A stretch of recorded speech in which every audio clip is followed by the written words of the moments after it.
فاتحة من يد القبول وتمام كل سر ونيل خير كل مأمول مبرئا عن الله والفضول جالي ولكل خير دافع عن كل شر لنا ولوالدينا وإلى حوض رب الرحيم المغفرة أن يحمد نصر الرحيم تحوض مؤلف هذا الكتاب بركة فقينا في الدين وعلمنا تأويل اللهم علمنا رشدنا وعلمنا من شر أنفسنا إلى حضرة النبي الفاتحة.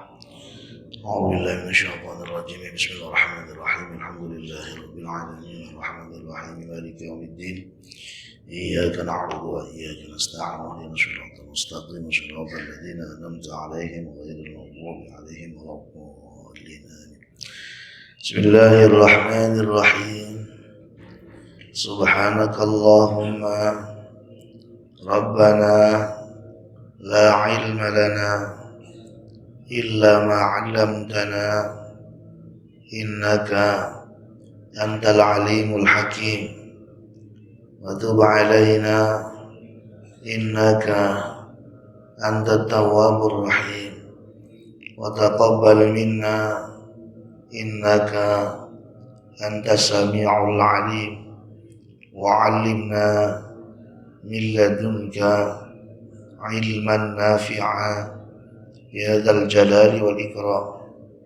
اللهم افتح لنا حكمتك وانشر علينا رحمتك يا ذا الجلال والإكرام.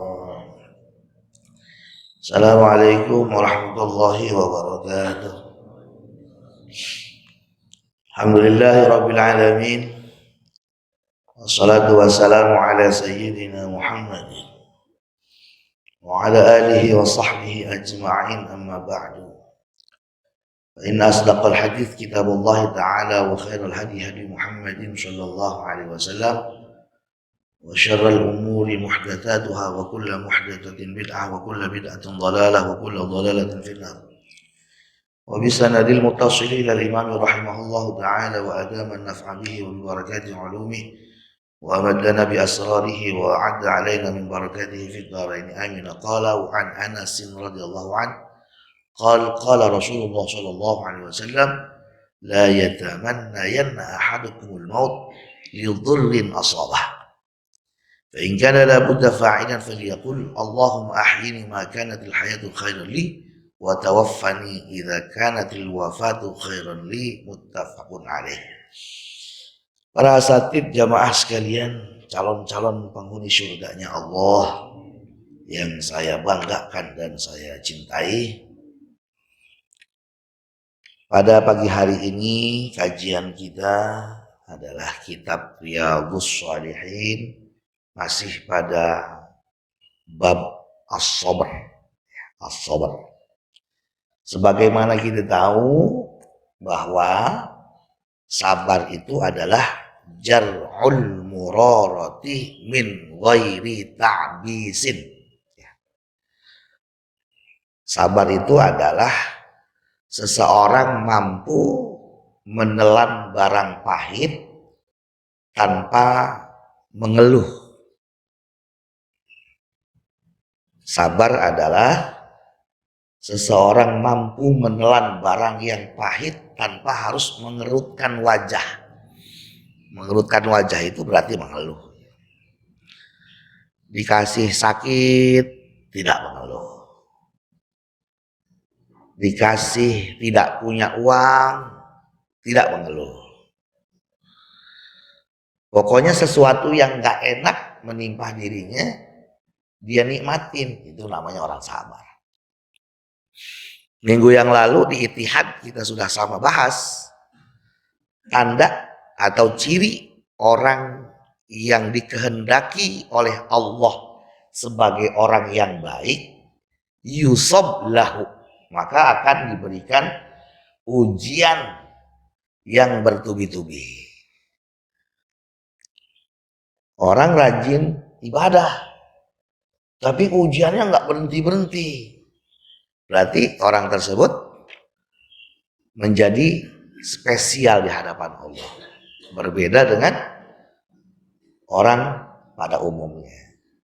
Berbanggalah kita yang setiap saat mendapatkan ujian dari Allah Subhanahu wa taala. Hakikatnya itulah cara Allah mengekspresikan cintanya kepada kita.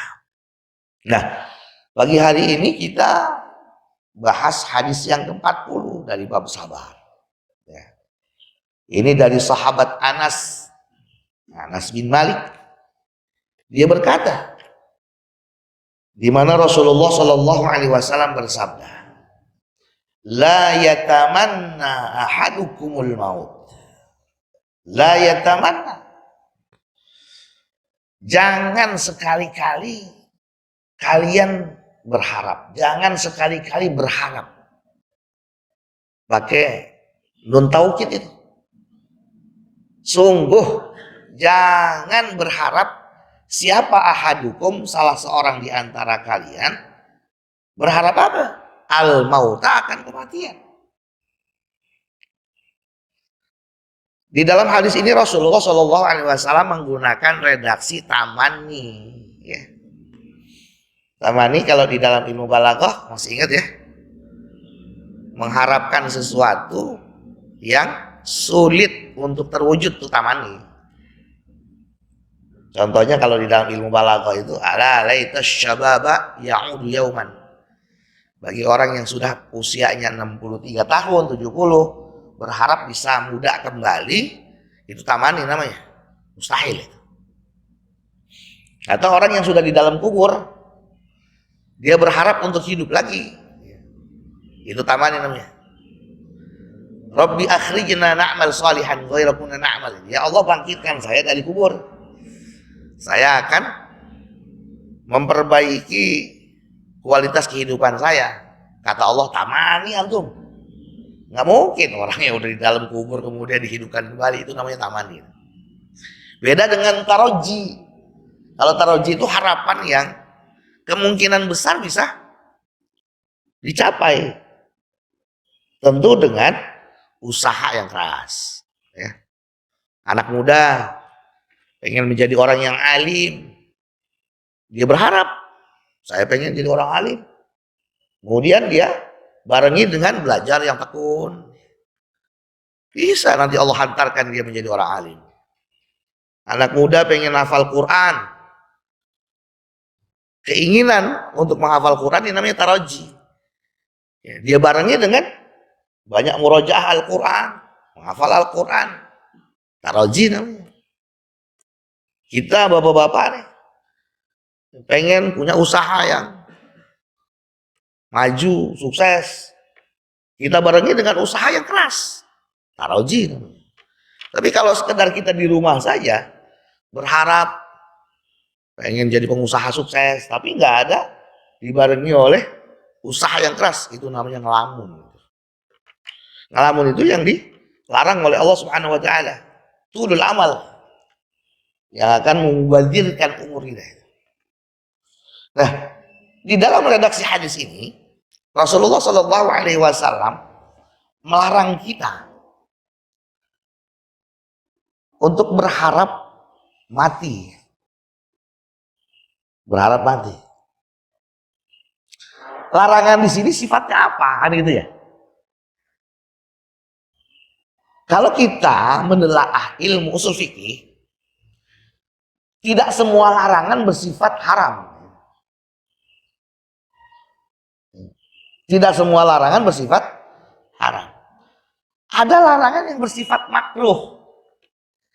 Makanya ini definisi daripada takwa itu sendiri. Takwa itu adalah menjalankan apa yang menjadi perintah Allah. Perintah Allah itu tidak bersifat wajib semua.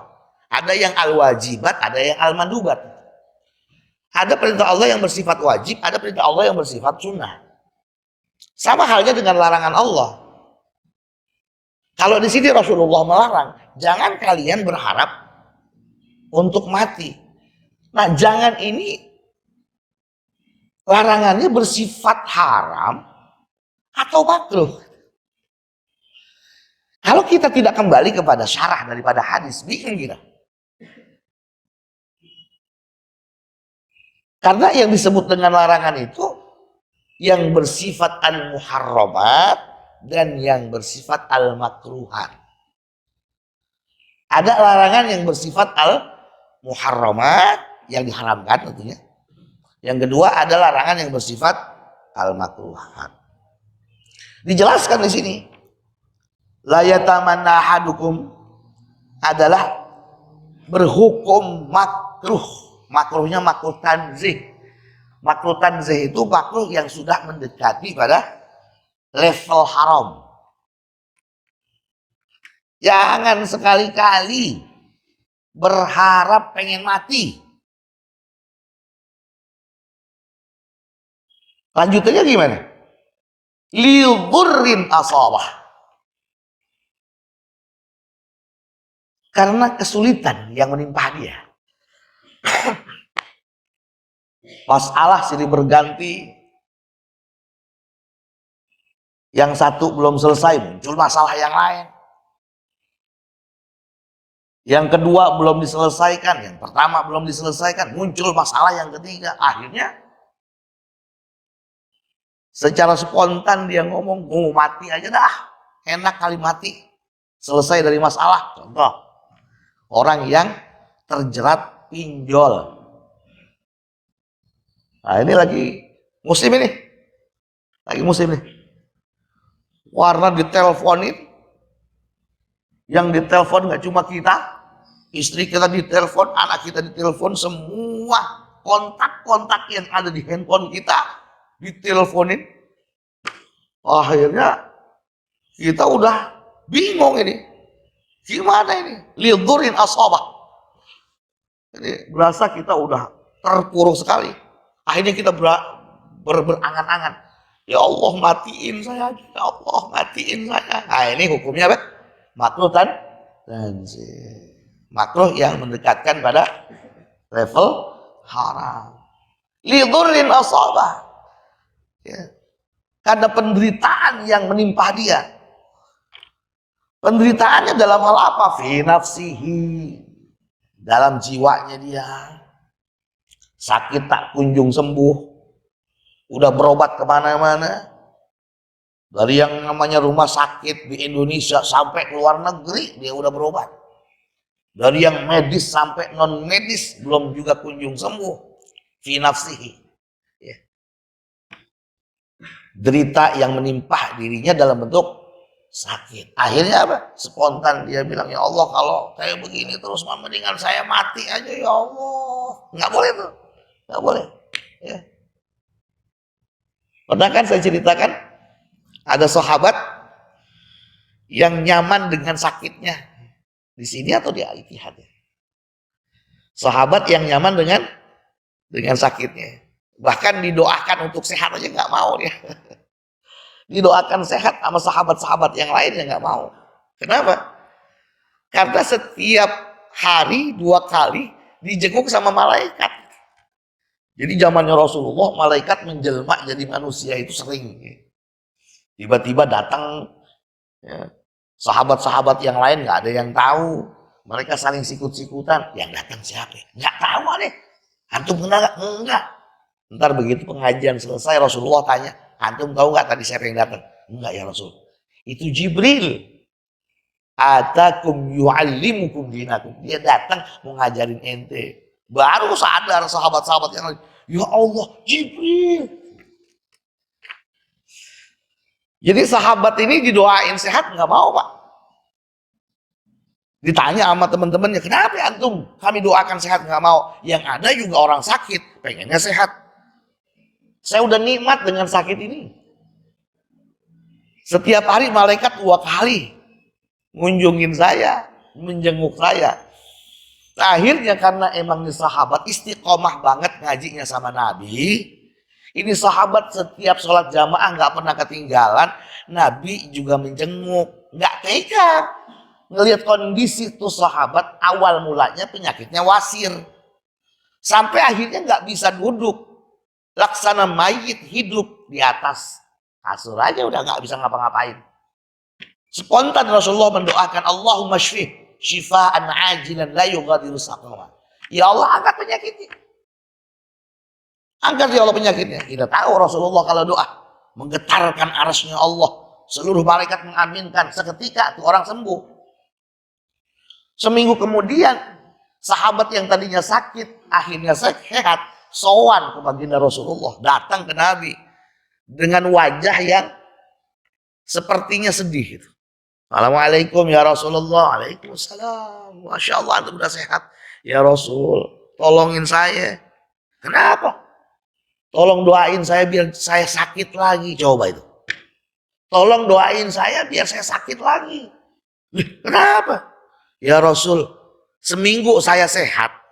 Tidak ada satupun malaikat yang datang berkunjung ke rumah saya. Dulu waktu saya masih sakit bertahun-tahun, tiap hari malaikat bergantian datang ke rumah saya. Luar biasa. Ini orang yang sudah mampu menelan barang pahit. Yang pahit jadi nikmat. Ya. Aumalihi, atau orang yang memang ditimpa musibah dalam bentuk hartanya, ya. Hartanya yang tadinya kaya raya. Kalau orang miskin dari awal terus sekarang miskin udah biasa gitu loh. Orang yang tadinya hidupnya bergelimang harta, mau apa-apa ada, ya, pengen ini ada, pengen itu ada, tiba-tiba Allah kasih dia ujian dalam bentuk, ya, dikuras hartanya seadanya. Orang yang model kayak begini kan biasanya kaget ini. Biasanya kemana-mana pakai mobil mewah, ya, apa-apa serba dilayani sama pembantunya, ya. Mau beli ini ada, mau beli itu ada, mau kemana aja bisa. Tiba-tiba nggak punya sama sekali. Yang tadinya dihargai sama orang karena hartanya, dimuliain sama orang karena jabatannya, tiba-tiba hancur jabatannya, habis hartanya. Nah kalau model orang kayak kita mah emang biasa kayak begini, susah juga kita mah namanya. Udah biasa gitu. Tapi untuk orang-orang tertentu yang mereka memang kemana-mana dihargain oleh banyak orang karena jabatannya, dimuliakan orang karena hartanya, tiba-tiba habis ada-adanya. Oh, kalau nggak ada iman, stres. Buat orang-orang yang beriman kayak begini, ini ujian. Tapi buat orang yang imannya tipis, dia berharap mati aja dah, ya Allah, matiin saya ya Allah. Makruh tuh kayak begitu. Nggak boleh, ya, nggak boleh. Auman yaludhu bihi au nahwa, atau orang yang selalu menjadi penopang dirinya. Apakah orang tua kita yang sakit, orang tua kita yang diambil sama Allah, anak kita, gitu. Jadi ujian itu putarannya di situ aja, Pak. Putaran ujian tuh. Gimana nih? Fa in kana la budda fa'ilan. Kalau nih orang ternyata memang tidak mampu mengurai masalah-masalah yang dia hadapin, sampai kemudian dia merasa bahwa dia udah nggak bisa bergerak kemana-mana, dia udah nggak bisa ngapa-ngapain, dia merasa bahwa dia orang yang paling terpuruk. Ini fa in kana la budda fa'ilan faliyakul, maka bacalah doa. Ini doa yang dituntun sama Nabi Muhammad SAW. Allahumma ahyini, ya Allah hidupkan saya. Maka natil hayatu khairan li. Kalau memang hidup saya di dunia ini lebih baik, hidupkan saya kalau memang kehidupan saya lebih baik. Allahumma ahyini maka natil hayatu khairan li. Wa amitni aw tawaffani idza kanatil wafatu khairan li. Ya Allah, karena memang mati itu lebih baik buat saya, matikan saya. Jadi bukan kita, ya Allah matiin saya, bukan. Doanya kita, ya Allah jika memang hidup ini lebih baik buat saya, hidupkan saya, selesaikan segala macam masalah-masalah yang saya hadapi. Namun Jika menurutmu mati saya lebih baik, matiin saya. Ini doa. Kita rasanya nih, mohon maaf, kok nggak bisa-bisa menghindar dari segala perbuatan dosa, sehingga kita semakin hari menumpuk dosa. Sampai akhirnya kita minta, ya Allah, hindarkan saya dari perbuatan dosa, hindarkan saya dari perbuatan maksiat, hindarkan saya dari perbuatan yang kau tidak redhoi. Tetapi nggak bisa kita melakukan itu lantaran hawa nafsu yang ada di dalam diri terlalu dominan. Ya Allah, jikalau memang kau kehendaki saya hidup, hidupkan saya dan hindarkan saya dari berbagai macam perbuatan dosa itu, ya Rabb. Tapi jika memang mati saya lebih baik daripada hidup saya, matiin saya sekarang. Ini doa yang diajarkan oleh baginda Rasulullah Shallallahu Alaihi Wasallam. Nah, dijelaskan di dalam syarah hadis ini, ya,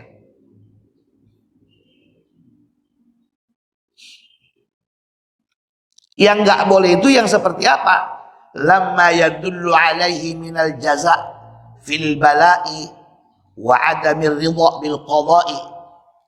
Yang nggak boleh itu adalah ketika kita berharap mati disertai oleh rasa mengeluh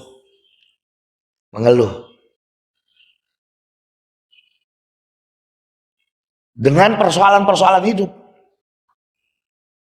Karena kita udah rasanya capek gitu ya ngadepin ujian, kemudian kita berharap mati enak kali ya gitu.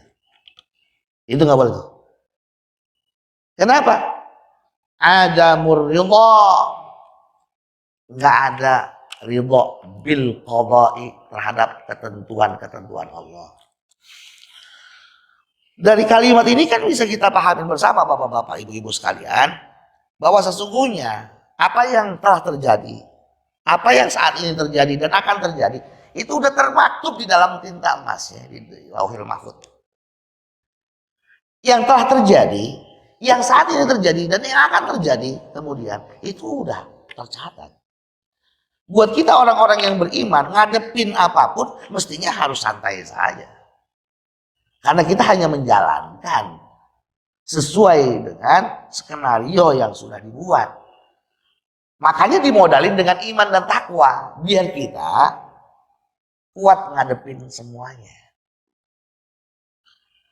Meyakini bahwa setiap ujian yang Allah berikan kepada kita itu pasti disesuaikan dengan kemampuan kita untuk menyelesaikannya. Gak mungkin Allah berbuat zalim sedikit pun. Innallaha la yadhlimu mithqala dzarrah. Allah tidak akan pernah melakukan perbuatan zalim meskipun sebesar biji zarah kepada hambanya. Gak mungkin ya. Saya takaran imannya cuma segini, dikasih ujiannya segini. Mustahil bagi Allah, nggak mungkin. Pasti segini juga. Berarti Allah memberikan kita ujian dibarengi dengan penyelesaiannya. Tinggal bagaimana kita menyikapi itu. Makanya di dalam kitab Kifayatul Atiyah, min jumlati syiyamil hamidah, termasuk bagian daripada akhlak yang terpuji adalah seseorang ketika dihadapkan oleh berbagai macam ujian, yang harus dia lakukan adalah dua perkara.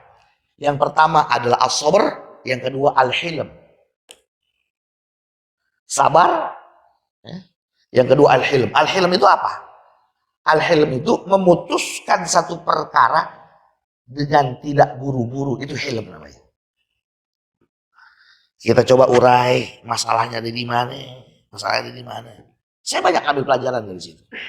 Begitu baca kalimat tersebut, ya Allah, ternyata saya masih jauh daripada halim. Halim itu bijaksana, hilm itu bijaksana. Berapa banyak di antara kita ketika diberikan ujian, kita selesaikan dengan cara yang tidak bijaksana. Akhirnya lariannya pada hal-hal yang tidak diridhoi oleh Allah. Orang yang dia punya sifat hilm, orang yang ada di dalam dirinya sifat sabar, ketika diberikan ujian sama Allah, pasti pelariannya pada sesuatu yang diridhoi oleh Allah. Yang tadinya setiap hari berangkat pagi pulang sore, kemudian karena ada pengurangan karyawan, dia dirumahkan. Kalau dia orang beriman, dia akan bersyukur, alhamdulillah ada kesempatan saya untuk mengumpulkan bekal akhirat. Subuh dia sudah ada di masjid. Yang tadinya nggak pernah duha karena memang kesibukan dunia dia. Dia bisa duha di rumahnya. Yang tadinya dia tidak bisa murojaah Al-Quran, yang tadinya dia tidak bisa membaca doa-doa pagi, dia bisa baca doa-doa pagi. Pelariannya pada hal-hal yang mendatangkan keridhaan Allah Subhanahu wa Ta'ala. Nah, ini orang-orang yang dibekali hilm. Tapi orang-orang yang tidak memiliki hilm, ketika diberikan ujian sama Allah, pasti pelariannya pada tempat-tempat yang mendatangkan murka Allah Subhanahu wa Ta'ala. Kata hilm itu ya, harus ada di dalam diri setiap mukmin. Amma tamanihi syauqan liliqa'i rabbil alamin aw syahadatan fi sabilillah aw yudfana fi baladin syarifin aw li khaufi fitnatin fid dini fala karahata fi.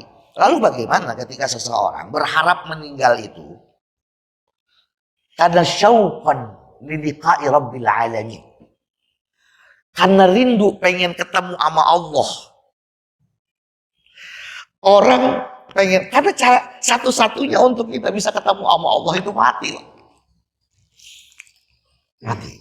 Apa sih Pak yang enak di dunia ini, Pak? Nggak ada ya, Pak. Apa yang enak di dunia ini? Nggak ada. Jangan pernah kita menyangka orang yang banyak hartanya enak. Enggak. Jangan dianggap orang yang jabatannya tinggi itu enak. Enggak. Nggak ada yang enak di dunia ini, nggak ada. Makanya kata Imam Ja'far As-Shadiq itu, siapa orang yang mencari sesuatu yang tiada, maka akan sengsara. Dia tidak dapat memperoleh apa-apa. Orang yang mencari sesuatu yang tidak ada, ya, apa? Dia bakalan sengsara. Dia tidak akan memperoleh apa-apa. Apa yang tiada itu? Sejak Ja'far As-Shadiq itu ditanya, apa yang nggak ada? Dunia ini nggak ada, nggak ada. Nggak ada yang enak itu. Yang enak itu yang mana? Al-baqiyatus shalihat. Duduknya kita di majlis ini. Ini sesuatu yang enak. Dan ini yang akan membawa kenikmatan buat akhirat kita. Tapi tidak semudah apa yang kita bayangkan, Pak. Tidak semudah apa yang kita bayangkan. Harus melawan hawa nafsu yang ada di dalam diri. Saya bilang sama teman-teman, wes salah. Sekarang tirakat kita jangan tahajud. Kalau emang nggak bisa tahajud, tirakat kita nggak usah puasa Senin Kemis. Belajar bagaimana tirakat tidak berpikir negatif kepada siapapun. Nah, ini yang sulit, Pak. Tirakat tahajud siapapun bisa, Pak. Tirakat puasa Senin Kemis siapapun bisa. Tirakat untuk sholat berjamaah siapapun bisa. Tetapi tirakat untuk tidak berpikir suuzon kepada orang lain, itu yang nggak semuanya bisa. Coba yuk kita belajar bareng-bareng.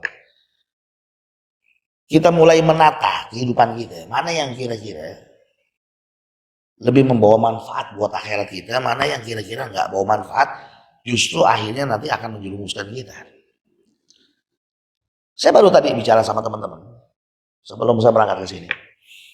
Kita nggak tahu ya mati itu kapan ya. Tapi kita belum minta halal dengan orang-orang yang pernah kita zolimin ya. Coba deh yuk. Kita harus menata hidup kita sebelum dipanggil sama Allah. Barangkali ada orang-orang yang pernah kita zolimin, kita datangin, kita minta maaf.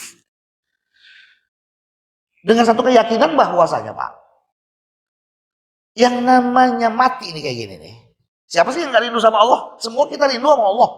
Cuman jalannya untuk ketemu sama Allah kadang kita belum siap. Jalan untuk kita ketemu sama Allah adalah dengan mati. Kita belum siap. Mau siap nggak siap, dia datang. Kalau kata Syekh, apa namanya? Khalifah Umar bin Khattab tuh. Innallaha katama sittatan fi sittatin. Allah Subhanahu wa taala menyembunyikan 6 perkara di antara 6 perkara yang lainnya. Salah satu di antaranya, innallaha katamal maut. Innallaha katamal maut fil umr. Allah menyembunyikan mati di antara umur kita. Allah sembunyikan mati di antara umur kita. Kita nggak tahu umur sampai berapa. Asbabul amwat, asbabul maut anwa wal maut wahid. Sebab-sebab kematian itu banyak. Sementara yang namanya mati itu satu. Baru kemarin saya dengar dari sahabat saya juga, kakak iparnya, cuma kena pasir sababnya. Sababnya kena pasir. Kemudian infeksi, meninggal. Usianya 49. Ya Allah. Nanti sabab matinya saya apa ya? Saya nggak tahu. Sementara saya belum menata hidup saya, belum minta maaf sama si fulan, belum minta maaf sama si fulan, belum minta redonya sama fulan. Kalau sholat mah itu urusan pribadi kita lah, sholat. Puasa urusan pribadi kita. Tapi bagaimana hubungan kita dengan sesama? Apakah ada orang yang pernah kita zalimi? Apakah ada orang yang hartanya pernah kita makan? Apakah ada orang yang kita fitnah? Yang itu tidak akan pernah terampuni meskipun dengan istighfar 1.000.000 kali kita baca. Jangan berbicara kita rindu kepada Tuhan.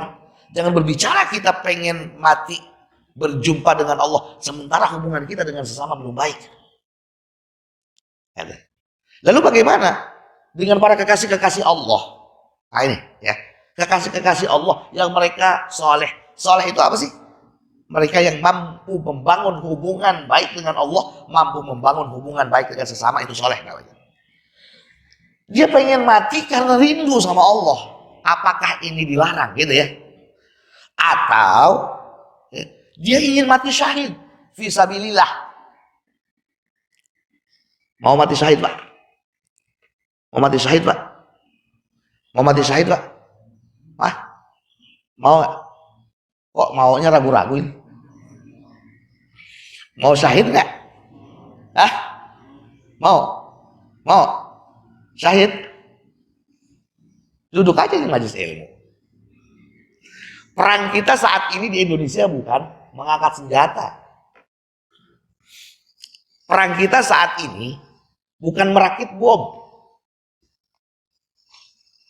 Perang kita saat ini bukan meneror. Kalau kemudian mohon maaf, ada kelompok-kelompok tertentu yang kemudian